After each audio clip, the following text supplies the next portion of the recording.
மணிப்பூரில் தொடர் வன்முறைகள் நிகழ்ந்து வரும் நிலையில் வடகிழக்கு மாநிலத்தில் ஏற்பட்ட வன்முறைக்கு பின்னர் ஞாயிற்றுக்கிழமை தனது பதவியை மணிப்பூர் முதலமைச்சர் பிரேன் சிங் ராஜினாமா செய்திருக்கிறார். மணிப்பூர் மாநில ஆளுநர் அஜய்குமார் பல்லாவிடம் ராஜினாமா கடிதத்தை வழங்கிய போது அவருடன் மாநில பாஜக தலைவர் ஏ சாரதா மற்றும் 19 எம்எல்ஏக்களும் உடன் இருந்தனர். மணிப்பூரில் பட்ஜெட் கூட்டத்தொடருக்கு முன்பாக முதலமைச்சர் ராஜினாமா செய்திருப்பது பரபரப்பை ஏற்படுத்தியிருக்கிறது.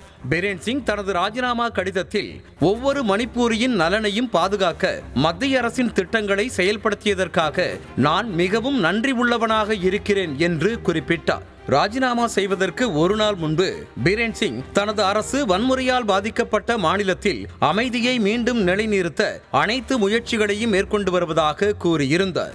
எதிர்க்கட்சிகள் அவருக்கு எதிராக நம்பிக்கையில்லா தீர்மானம் கொண்டு வரப்போவதாக கூறியிருந்த நிலையில் ராஜினாமா செய்திருக்கிறார் பிரேன் சிங்.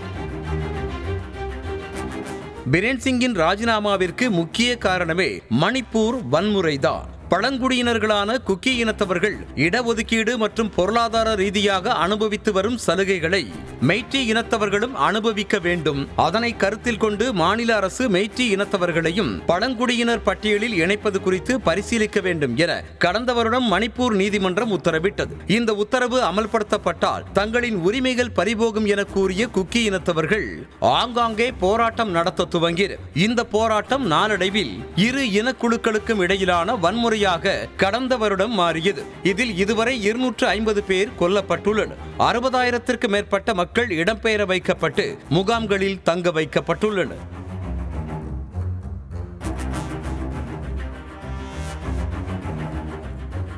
தற்போது பிரேன் சிங்கின் ராஜினாமா மாநிலத்தில் நீடித்த வன்முறை மற்றும் அரசியல் நெருக்கடிகளின் பின்னணியில் எழுந்துள்ளதாக கூறப்பட்டாலும் மணிப்பூரில் மீண்டும் பலத்தை நிரூபித்து பாஜக புதிய முதல்வரோடு ஆட்சியை தொடருமா இல்லை குடியரசுத் தலைவர் ஆட்சி அமலுக்கு வருமா என்ற கேள்விகளுக்கு வழிவகுத்திருக்கிறது மணிப்பூர் முதல்வரின் ராஜினாமா.